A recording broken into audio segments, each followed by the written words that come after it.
رمضان رمضان رمضان يا حبيب رمضان رمضان ليتك دوما قريب. الحمد لله رب العالمين، والصلاة والسلام عليك يا صفوة الأنبياء والمرسلين. أما بعد، فأعوذ بالله من الشيطان الرجيم. بسم الله الرحمن الرحيم. قال الله تبارك وتعالى في القرآن الكريم: يا أيها الذين آمنوا اتقوا الله وكونوا مع الصادقين. صدق الله العظيم وبلغنا رسوله النبي الكريم. وقد صدقت أنت يا سيدي يا سيدي يا سيدي، يا مكي يا مدني يا عربي يا قرشي يا هاشمي، ويا سيدنا يا سيدنا يا سيدنا، يا حبيبنا يا طبيبنا يا حبيب المصطفى المجتبى صلى الله عليه وآله وسلم. Brothers and sisters in Islam, in our last lecture we talked about the three important things in taqwa, which we will be implementing in the month of Ramadan, inshallah. And these teachings are not only for the month of Ramadan. We continue with them after the month of Ramadan also. So this is something that we will practice in the month of Ramadan as long as we can start it in the month of Ramadan. So we can be blessed with the spiritual barakat, the special barakat that one attains in the month of Ramadan. We can begin with the barakat of Ramadan and then maintain this, inshallah, throughout the year for the coming 11 months. So in the month of Ramadan we train ourselves for the 11 months, and then for the 11 months we work and prepare ourselves for the month of Ramadan. And this was one of the practices of the companions of Rasulullah sallallahu alaihi wasallam. According to one hadith, the Sahaba alayhim ridwan, they would spend 6 months preparing for the month of Ramadan. 6 months preparing for the month of Ramadan. And the moment the month of Ramadan would begin, from the month of Ramadan for the coming 6 months, they would make du'as for the acceptance of Ramadan. So all year was preparation for Ramadan. So the entire life was all about Ramadan al-Mubarak. So 6 months preparing for Ramadan. Oh Allah bless us with Ramadan. Oh Allah, may we live till Ramadan. May we be blessed with the blessed month of Ramadan. And then from the month of Ramadan for the coming 6 months, that would be spent with du'as. They would make du'as, oh Allah accept our Ramadan. Oh Allah accept our Ramadan. So their life was all about Ramadan al-Mubarak. So inshallah, the 3 points that we studied, the first one was taqwa. Yesterday we discussed taqwa in a lot of detail. And the first point in taqwa was Allahu Jalla wa Ala is observing our state. Allah is aware of our state. Allah is watching us. Allah can see us. So that is the first point. And in that we gave many examples from the Quran and the hadith of the Prophet sallallahu alaihi wasallam and the waqiyat of Rasulullah sallallahu alaihi wasallam. Remember the narration about Sayyidina Jibreel Ameen and Rasulullah sallallahu alaihi wasallam were together. Sayyid of the Malaika, the master of all the angels and the master of all the prophets. Rasulullah sallallahu alaihi wasallam, both sitting together weeping in the fear of Allah Jalla wa Ala. We fear people, but we don't fear Allah, because when we are at home we know Allah is watching us. When we are alone we know Allah is watching us. And then to say, oh Allah, you can see me. I know, I'm a believer, I'm a mu'min. I know that you can see me, but I don't care about you. I care about people. That is the meaning of this, that he is actually claiming to wage war against Allah Jalla wa Ala. So that was the punishment, the chain going in his body and coming out of the body. That was the punishment for him. So, and this is important for all of us, and especially in acts of worship. If you see a person praying alone, compare that person's prayer with the prayer that he performs openly, publicly, in front of people. Just imagine yourselves when you're praying in the masjid and you know that there are people around you. People are looking at you, people are watching you pray. Imagine your prayer then. You would be all pious, like focusing in the prayer, full concentration. And then if you're alone at home and you're offering your prayer, compare that, you'll be probably lazy. Then quickly praying, and suddenly someone walks in your room and you're focusing again. That happens to a lot of people. That as soon as someone walks in, that shows we are not doing ibadat of Allah. It is as if we are worshipping the creation of Allah Jalla wa Ala. Because we worship the creation of Allah, we are worried about people. What will that person say when he looks at me, when he sees me praying in this manner? But when we are praying in front of Allah Jalla wa Ala, we are not bothered. It's like we are not even bothered about Allah watching us. And there are many other narrations. And we have to work and train ourselves in the month of Ramadan al-Mubarak, inshallah. The way you don't sin in Makkah al-Mukarramah.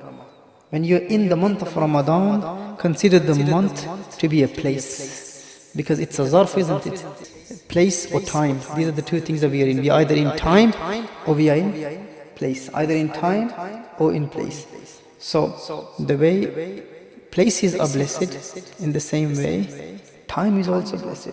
So in the month of Ramadan, do not sin the way you would not sin in front of Ka'batullah.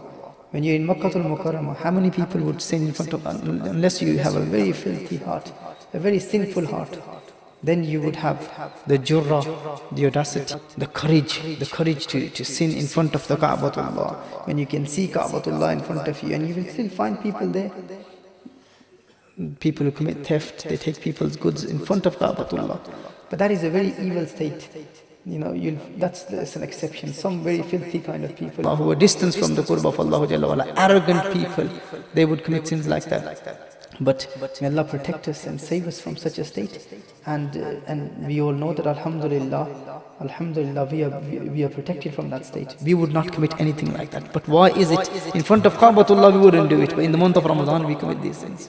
Sayyidina Ali karramallahu wajhal kareem, once he went to a graveyard. Sayyidina Ali karramallahu wajhal kareem wanted to know the state of the person who is in the qabr. And Allah Jalla wa Ala blessed him with knowledge. He had kashful qubur, he had ilm of what's happening in the graves. And he could see a person being punished. This person was being punished severely. His body was burning, and he said, Ya Ali, ana gharikun fin nar, ana harikun fin nar, wa gharikun fin nar. I am drowning in the fire. I'm drowning in fire, and I'm being burnt by the fire. And he called upon Sayyidina Ali karramallahu wajhal kareem. Sayyidina Ali karramallahu wajhal kareem looked at his state. He started to make dua. He said, Oh Allah, forgive him. Oh Allah, forgive him. And he heard a voice say, Oh Ali, do not make dua for this person. Do not make dua for his forgiveness. Now remember this. This is Mawla Ali karramallahu wajhal kareem making dua for the one who is in his qabr. The voice said, Oh Ali, do not ask for his forgiveness. Do not make dua for his forgiveness. Why, Ya Allah? Why shouldn't I make dua for his forgiveness? The voice said, because this is that person. He used to fast in the days of Ramadan, but at night he used to sin. He did not respect the month of Ramadan. This is why he's being punished. And even after Mawla Ali karramallahu wajhal kareem making dua for him, even then it was said, do not make dua for his forgiveness. He will not be forgiven. Why? Because he used to sin in the month of Ramadan. He used to sin in the month of Ramadan. Think about us. Would we be fortunate enough for Mawla Ali karramallahu wajhal kareem to make du'as for us? That was a very fortunate person. That Mawla Ali karramallahu wajhal kareem went to his qabr and made dua for him. And even then this voice was heard that do not make dua for him. And then Sayyidina Mawla Ali karramallahu wajhal kareem started to beg Allah. He started to beg Allah Jalla wa Ala. He said, Oh Allah, forgive this person. Oh Allah, forgive this person. Oh Allah, accept my dua. And then it was said, because of your sincere du'as, this person will be forgiven. He was forgiven with the du'as of Mawla Ali karramallahu wajhal kareem. So he was from the Salaf. He was from the early generation. He's not from our time. Imagine what would happen to us if we were to sin in the month of Ramadan. So it's important that we learn that Allah Jalla wa Ala is watching us. Allah can see us. And we have to respect this blessed month and train ourselves in this blessed month of Ramadan. And for that, the first point is, Allah dekh raha hai. Allah is observing our state. He is seeing us. He can see us. Constantly remind ourselves of this. That Allah Jalla wa Ala. And we have to go and stand in the court of Allah Jalla wa Ala. So, the second point was, in taqwa, it was to have good company. And we talked about that in a lot of detail. About the importance of good company. One question that comes to our minds, that why do we need good company if we have ibadah? We talked about salah, we talked about the importance of reciting Al-Quran Al-Kareem. So why do we need good company? Why do we need good company? If we have Al-Quran, if we have ibadah, then we are fasting. And the purpose of fasting is to attain taqwa. لَعَلَّكُمْ تَتَّقُونَ. All these talks are about taqwa. Taqwa in Ramadan. Taqwa in Ramadan. All these talks are about taqwa in Ramadan. And Ramadan is all about taqwa. Fasting is all about taqwa. Now remember, Allah Jalla wa Ala says in Al-Quran Al-Kareem, Ya ayyuhalladhina amanu attaqullah. O believers, attain taqwa, have taqwa, fear of Allah Jalla wa Ala. And the linguistic meaning of taqwa is al-wiqaya. It comes from the word al-wiqaya, and that means protection. So protect yourself from the azab of Allah, from the displeasure of Allah Jalla wa Ala. So if Ramadan is all about taqwa, and Allah Jalla wa Ala says in the Quran, Ya ayyuhalladhina amanu, O believers, attain taqwa, fear Allah Jalla wa Ala. But Allah Jalla wa Ala says you have to fear Allah, and after fearing Allah you have to do another thing. And that is وَكُونُوا مَعَ الصَّادِقِينَ. Be in the company of pious people. Be in the company of awliya Allah, people of Allah Jalla wa Ala. This is why our awliya say that tazkiyah cannot be achieved without a murshid. The real nur of tazkiyah, that is only attained with a murshid, with the nigah of a murshid, of waliullah's observation. When he looks at your heart, once you have started striving, when you start striving on purifying your heart, and you are sincere, after your sincerity and your effort, it is the nazar of your murshid that actually purifies your heart. One may say, why do I need that? The Quran says that, Ittaqullah, have taqwa. Ya Allah, I am a believer. You are addressing, Ya ayyuhallazina amanu, O believers. And then you say, Ittaqullah, have taqwa. Now once someone has attained taqwa, why do I need anything else after that? Allah Jalla wa Ala says, no, there's another thing that you need. And that is the company of awliya Allah, the company of the people of Allah. Now this is the Quran saying that. You can say, Shaykh Fariduddin Ganji Shakur Rahmatullahi Ta'ala says that keep your sinful heart in the company of pious people. And the pious heart and the stronger heart will have such effect on the weak heart that gradually the weak heart will become stronger. That's Shaykh Fariduddin Ganji Shakur Rahimahullah's call, and you people are always promoting it. We are saying, no, it's not only Shaykh Fariduddin Rahimahullah, this is Al-Quranul Kareem. The Quran says that if you're a believer and you also have taqwa, even that's not sufficient. You need the company of the people of Allah. This is Al-Quran Al-Kareem. And we've mentioned that a lot of detailed lectures were delivered about it in the past. We've even proven it scientifically from the heart math solution and the biology of transcendence. If you can remember that Joseph Shilton says that if this is a speciality of heart cells, this is a speciality of the heart cells of a human, that if you place one heart cell in the laboratory, if you place it on the slide and you look at it, one heart cell will move for a bit, and gradually the movement will stop and then it will die. But if you place another heart cell next to one heart cell, you will see that gradually one heart cell will produce some electromagnetic waves, and then the other heart cell will also produce electromagnetic waves, and then the movement will begin to synchronize. They will begin to move together. They will move together, and then gradually you will see that one heart cell gives life to the other heart cell. So if it's just a single heart cell, it will eventually die. But when two heart cells are placed together, one gives life to the other, and both remain alive. And this is the speciality of human heart cells only. Only the heart has this quality. Only the cells of the heart. So one heart cell gives life to the other heart cell. And the heart math solution in that, he says that it's not only the cells of the heart, the entire heart. If you look at the entire human heart, he says, in a gathering, if a person with a stronger heart is sitting in a gathering and others are sitting close to him, their hearts will beat together. If they start saying something in one voice, in one heartbeat, you will feel that the stronger heart will begin to have effect on the weaker heart. So this is not only Fariduddin Ganji Shakur Rahimahullah, and we see this in the gatherings of zikr. Even the scientists, even they say that the heart cells are connected and they have effect on the other hearts. And this is why in the gatherings of zikr, the awliya, the sufiya, they say when you make zikr, when you do zikr of Allah Jalla wa Ala, you do zikr in one voice, one heartbeat, one voice, one heartbeat. Why? Because when you do zikr in one voice, one heartbeat, meaning your hearts begin to beat together, the heart cells, they synchronize, and the stronger heart that has effect on the weaker heart and gives life to the weaker heart. So Ya ayyuhalladhina amanu ittaqullah wa kunu ma'as sadiqeen. O believers, have taqwa and be in the company of the people of Allah Jalla wa Ala. This is important. So whoever you hang around with, whoever your company is, whatever your company is, whoever the people are, they will have a major impact. And we gave many examples yesterday.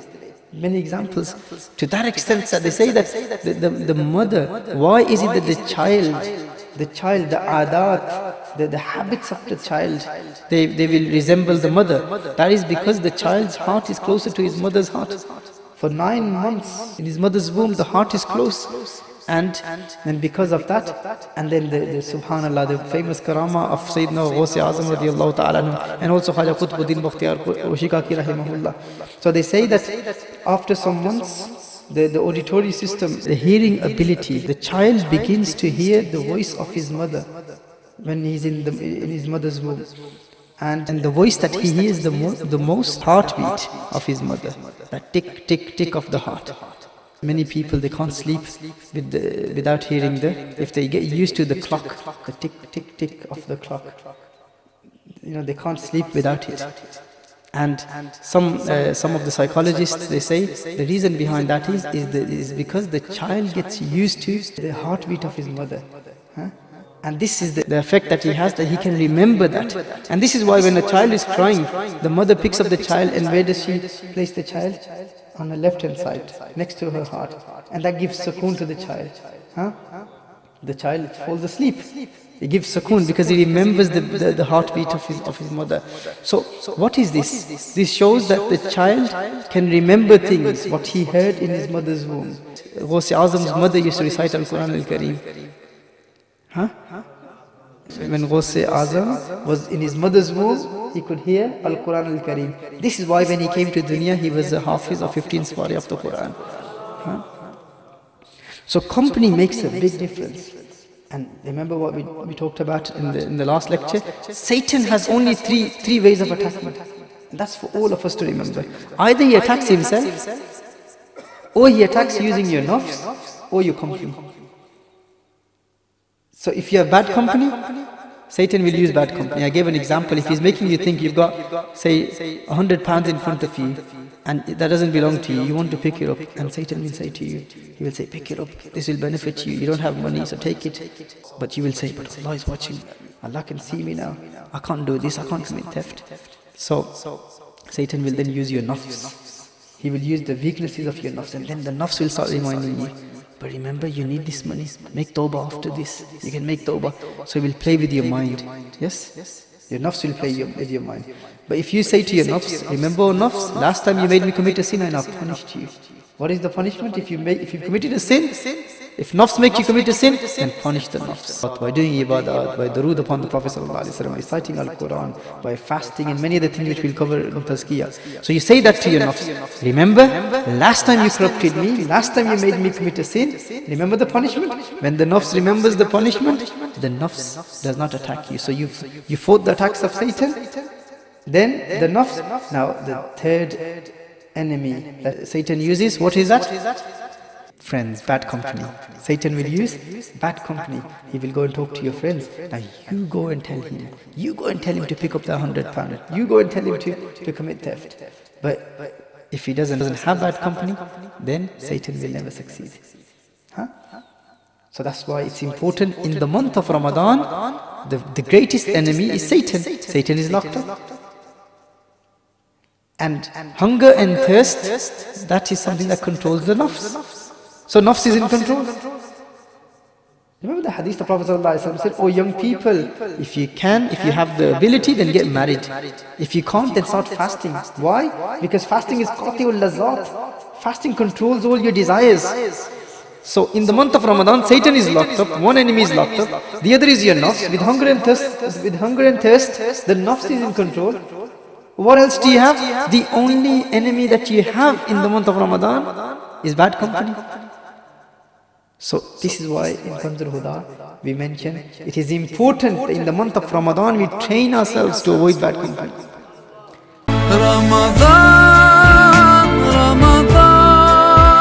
Ramadan, ya Habib. Muhtarama Hibba, नाज़रीन किराम, आज का ख़ुसूसी वजीफ़ा आप note कर लीजिए. आज का विर्द ये हर एपिसोड के बाद जो रमज़ान गिफ्ट की सूरत में आपकी बारगाह में पेश किया जाता है. आज का वजीफ़ा सूरह क़दर का वजीफ़ा है. याद रखिए, इनमें से जितने भी वज़ाइफ हम देते हैं ये अक्सर वज़ाइफ कुरान से हैं या हदीस मुस्तफ़ा सल्लल्लाहु अलैहि वसल्लम से हैं. तो आज का ये ख़ास विर्द सूरह क़दर का विर्द है और ये वज़ू के बाद किया जाता है. यानी वज़ू के बाद सूरह अल-क़दर, इन्ना अंज़लनाहु फ़ी लैलतिल क़दर, ये सूरत आप पढ़ते हैं तो इसके फ़वाइद क्या हैं. तो हदीस शरीफ में आता है कि जो बंदा ये सूरत وضو کے بعد ایک مرتبہ پڑھ لیتا ہے تو اللہ جل وعلا اسے آخرت میں صدیقین کے ساتھ اٹھاتا ہے.